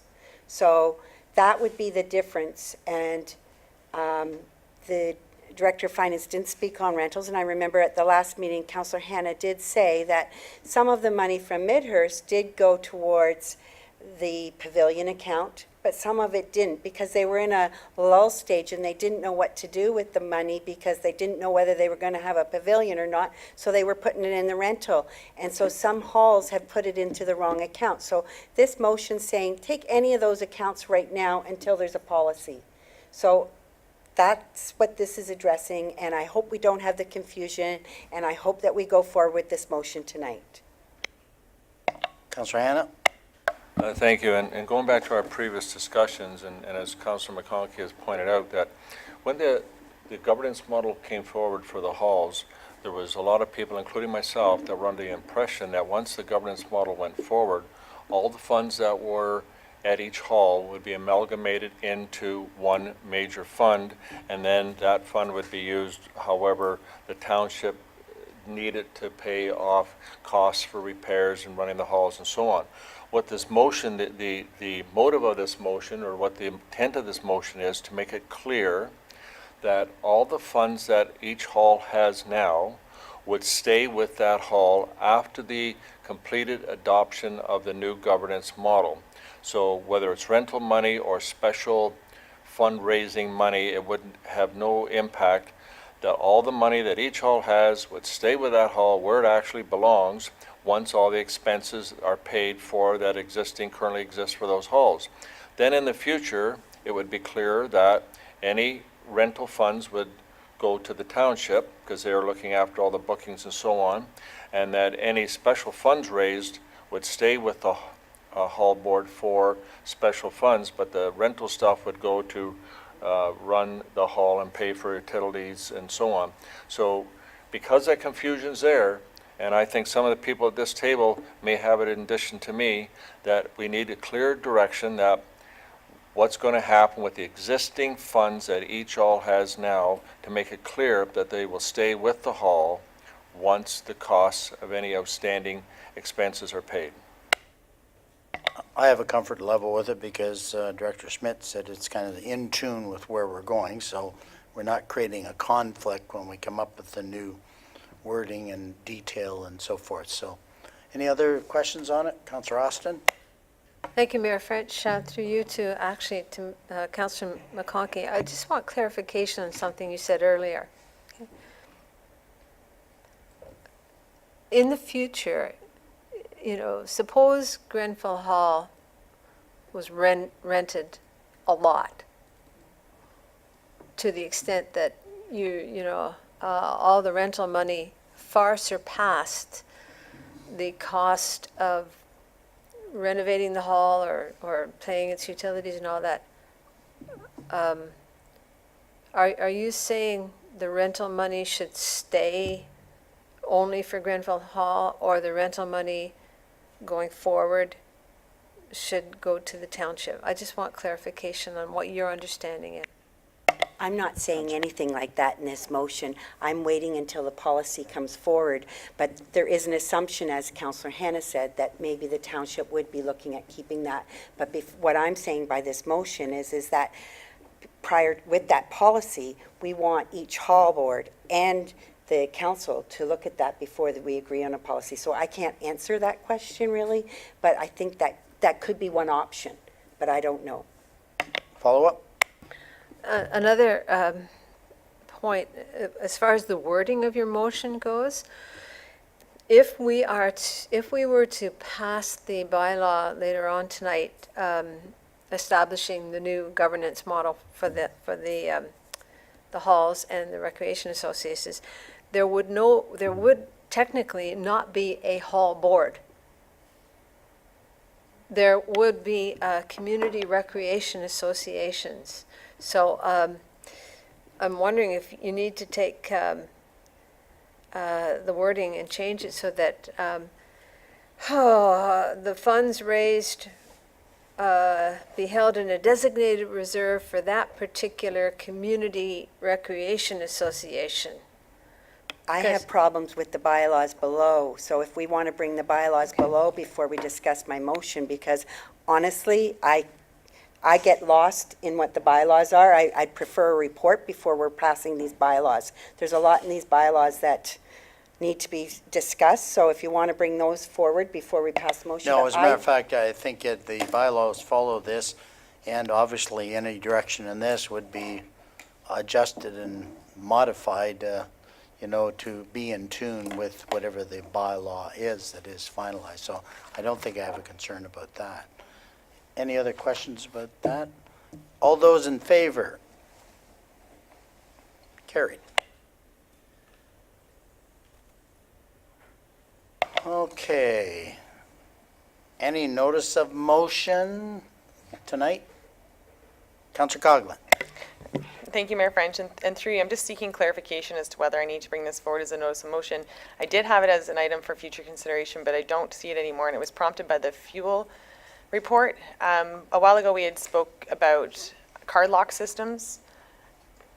I just wanted to know if that is moving forward, if we're bringing that into the 2018 budget, or if I need to pull forward a formal notice of motion. Director Coleman. Thank you, Mayor French. Through you to Councillor Coghlan. You will see it in the proposed 2018 budget.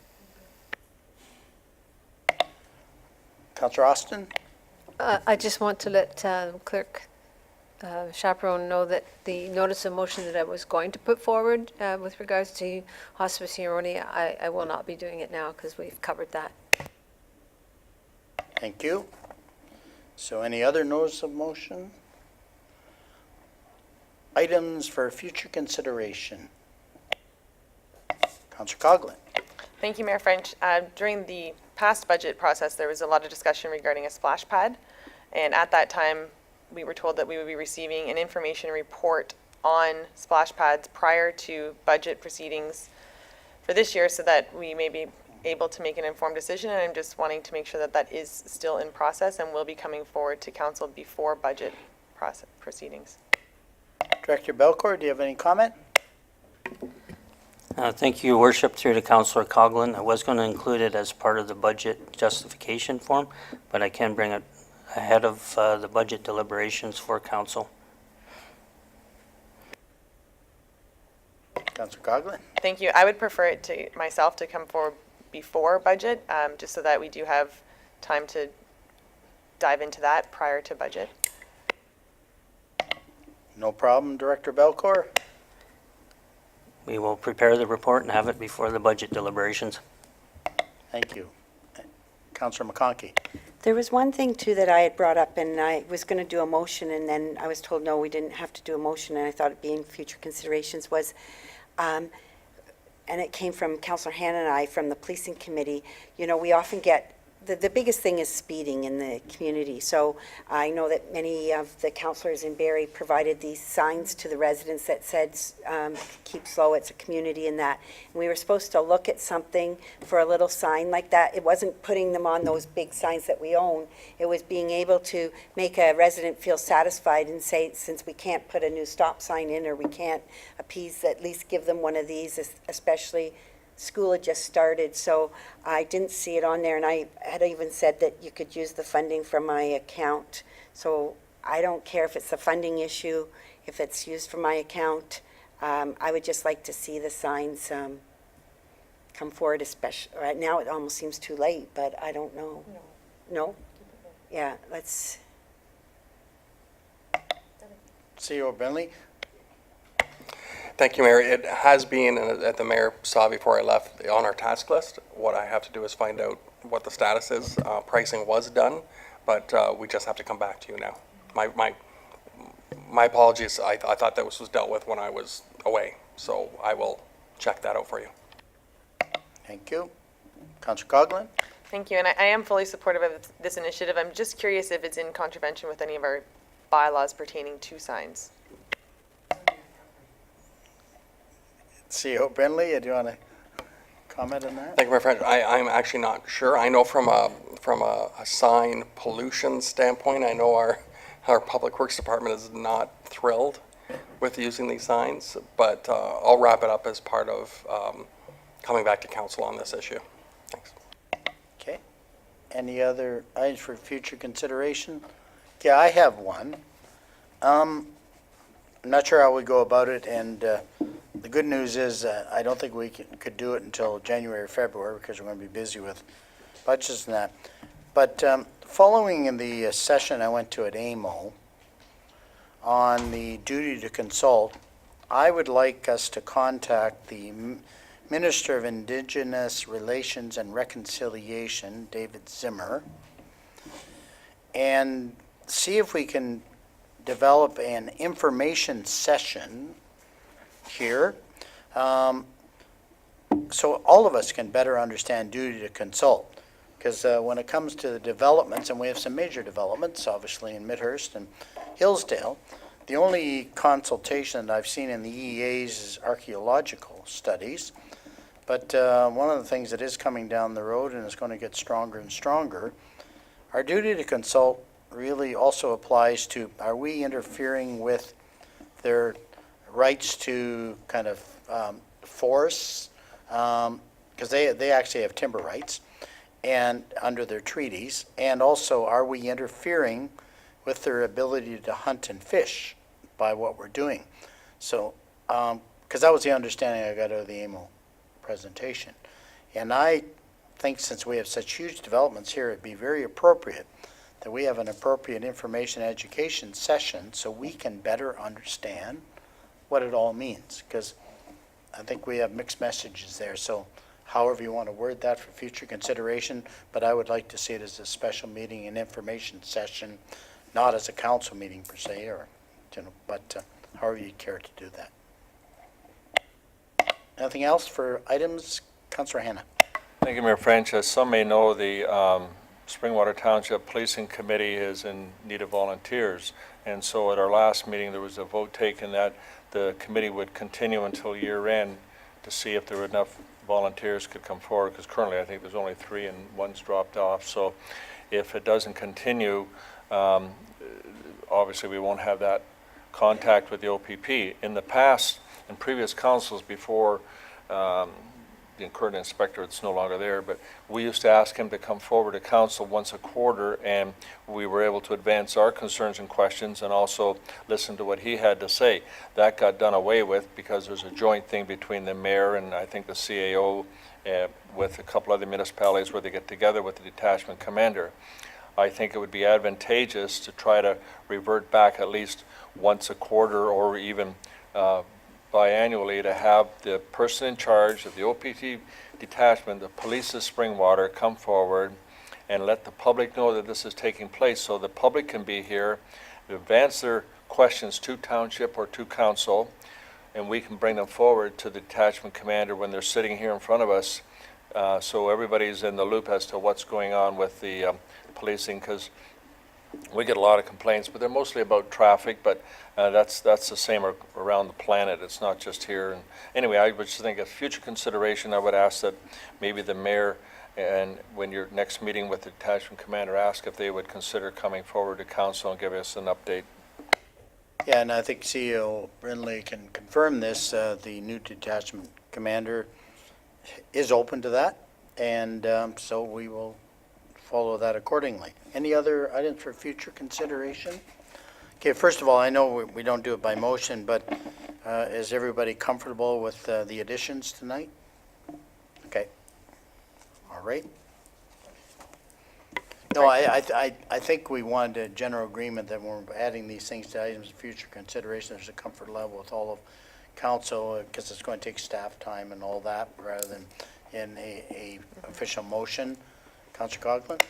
Sorry, Mayor French, from my understanding, items for future consideration were not to have discussion from members of council, only that of notices of motion.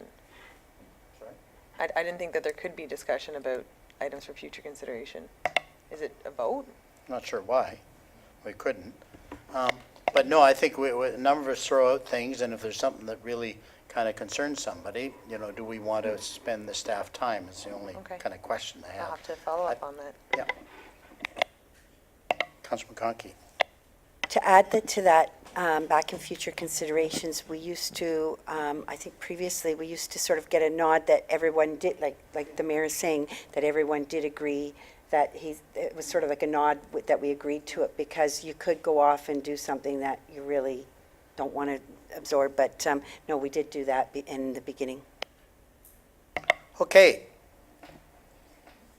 Any other items for future consideration? Okay, let's move on to the bylaws. Clerk Chaperon? I just wanted to advise that item 15.9 will be withdrawn. Information was received after release of the agenda, and that bylaw, which pertains to an item earlier on the agenda for the boundary adjustment, will be coming to council in November instead. Okay, so to get it on the table here, I'll need a mover and second that the bylaw is listed here and be signed and sealed by the mayor and clerk, with the exception of item 15.9, which has been withdrawn. So to get it on the table, can I have a mover and a seconder? Austin, Hannah? Okay. Would we like to pull any for discussion? Councilor McConkey? 15.8.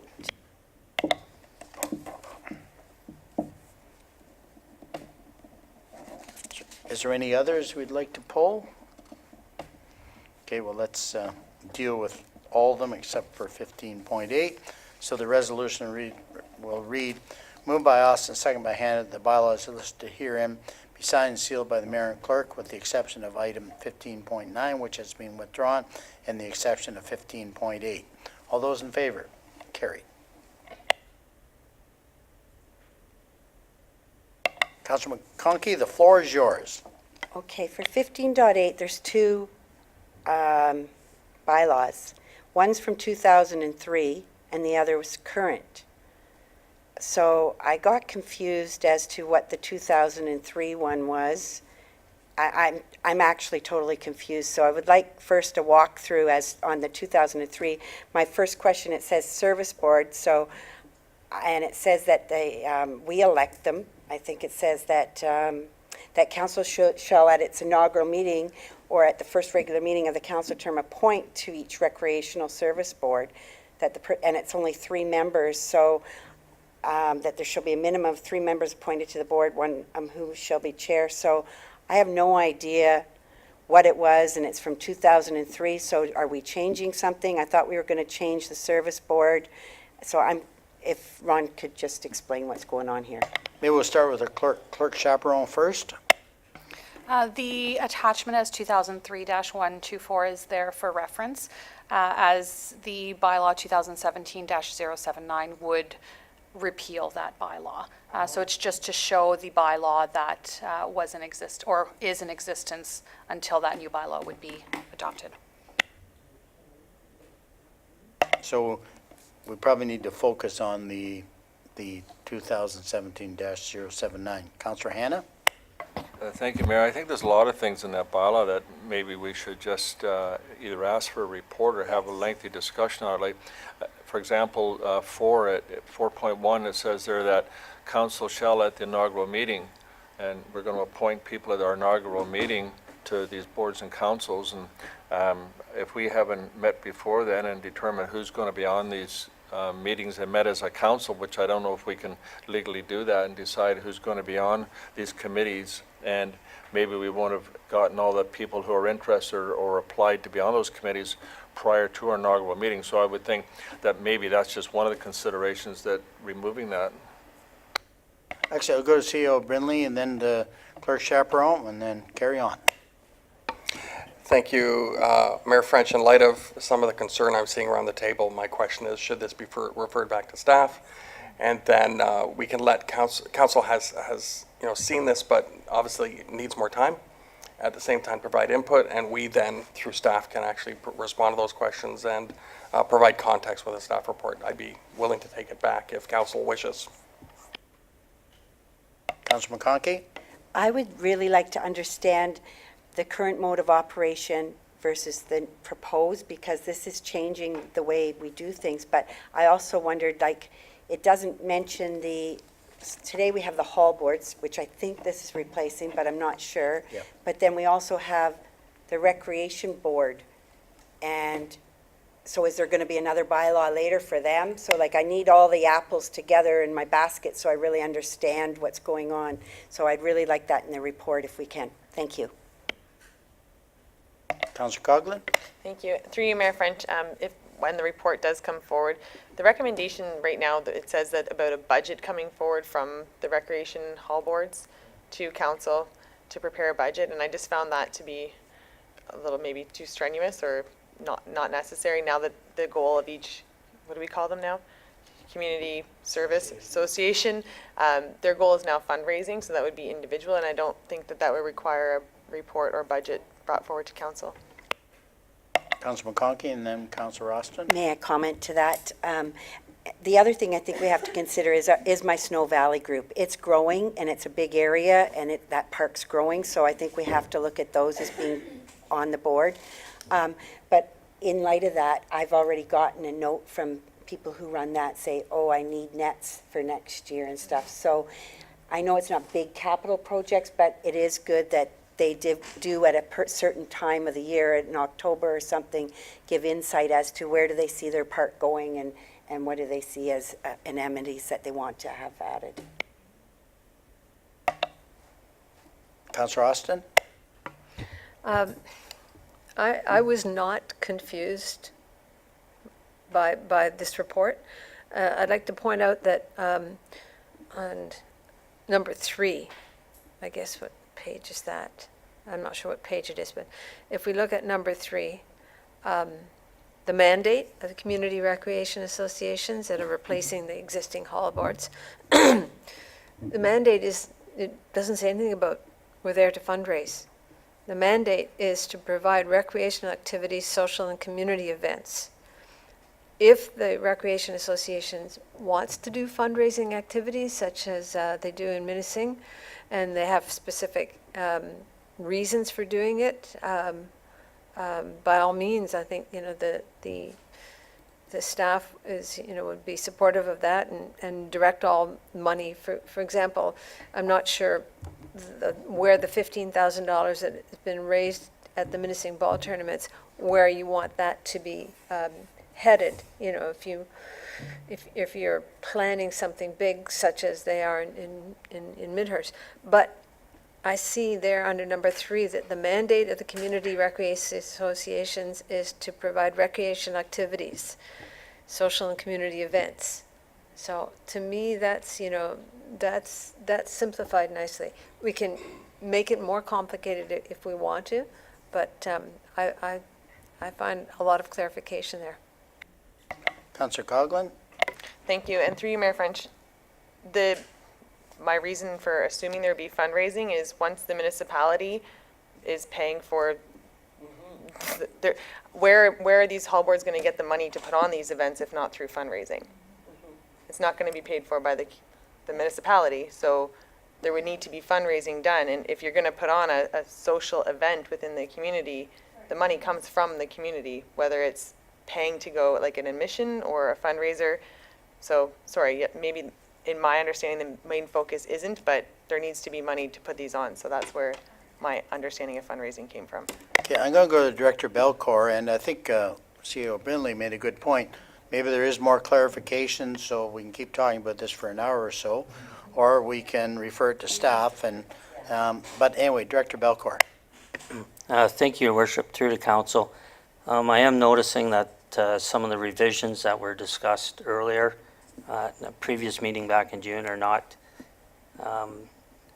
somehow didn't get changed in here, so we do need to bring the bylaw back.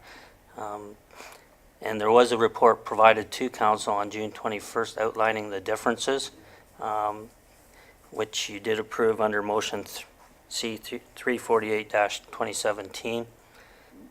That report outlines the similarities and differences between the 2003 bylaw and the proposed bylaw this evening, which will show a lot of clarity on the different governance structures.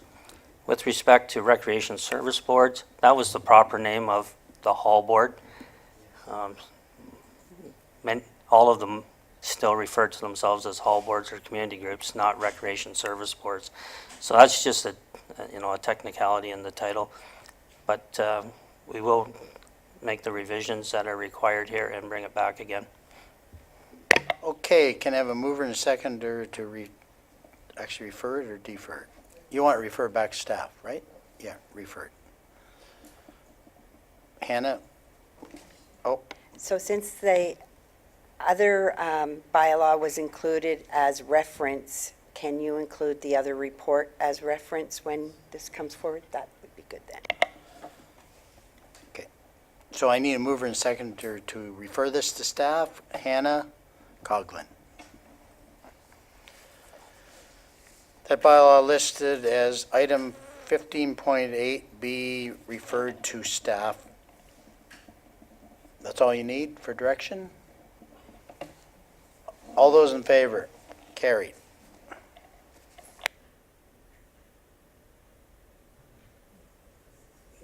I need a mover and a second for the confirmatory bylaw. Hannah Coghlan. That bylaw 2017-081 to confirm and adopt the proceedings of council at the regular meeting held on October 4, 2017, listed here and be signed and sealed by the mayor and clerk. All those in favor? Carried. And I know this is the one that Councillor Ritchie always likes moving, the adjournment. Councillor Ritchie, seconder. Everybody wants to stay tonight. Councillor Austin. That the regular meeting of the Township Spring does now adjourn at 8:28 p.m. to meet again in regular meeting on October 18, 2017 at 6:30 p.m. Council Chambers Administrative Center, Minising. All those in favor? Carried. And anybody that's watching at us home, thank you very much. And good evening.